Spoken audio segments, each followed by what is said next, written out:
War is something that human society would like to do without. Yet, it seems that war is a perennial companion to human society.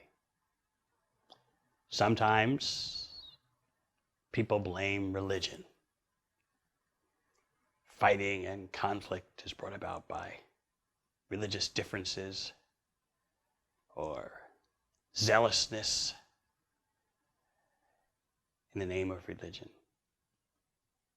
Let's be factual here. If we look, for example, at the comprehensive volume, the Encyclopedia of War, we find that of 1,800 conflicts surveyed, it's 1,800, only 10% had some kind of religious component.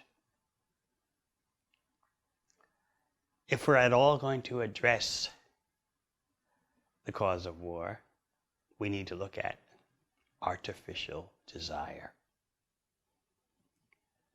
Human beings act on their artificial desires. That means artificially increasing their needs. I often point out that in human society today, we've lost the ability to distinguish between wants and needs. If I want it, I need it. Once you inflate human desires to the degree of artificiality, then there must be war, because someone is going to be envious of what you're getting. You think what you're getting is what you need, but others see that what you're getting is so desirable and they don't have it. Even though what we may be striving for is artificial, still others are driven to compete for that artificiality of acquisition. And then war happens. Let's just consider artificial needs in terms of the food situation. Currently, there are about 1 billion human beings suffering from lack of sufficient food.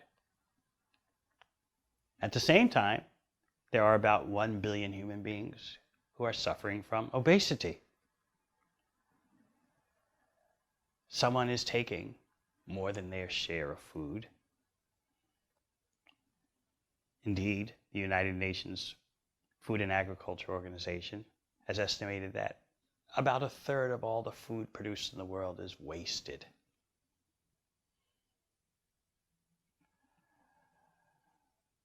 Then you have the horrible industry of animal slaughter. Human beings don't need to eat animal flesh to be healthy, yet because of an uncontrolled tongue, they allow this horrible global scourge of animal slaughter. The yoga texts explain that when there's such a mass scale of animal slaughter, there must be mass scale reactions. Those reactions come in the form of war over the most pointless reasons. But actually, at the root of those reasons is karmic reaction.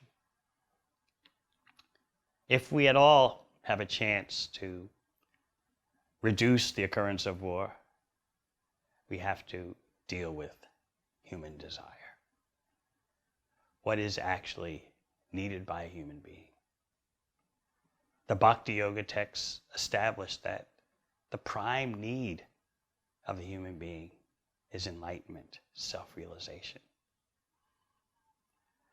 When we strive for that, when we try to fulfill that goal, that need, then all our material needs fall into proper perspective. Toss out the goal of enlightenment, self-realization, and then the artificial material needs jump us, crowd everything else out of the picture. Bhakti Yoga focuses on desire. If we want to see a reduction in war, if we're tired of the threat of war, then we need the Bhakti Yoga information, the Krishna conscious information about what is genuine desire.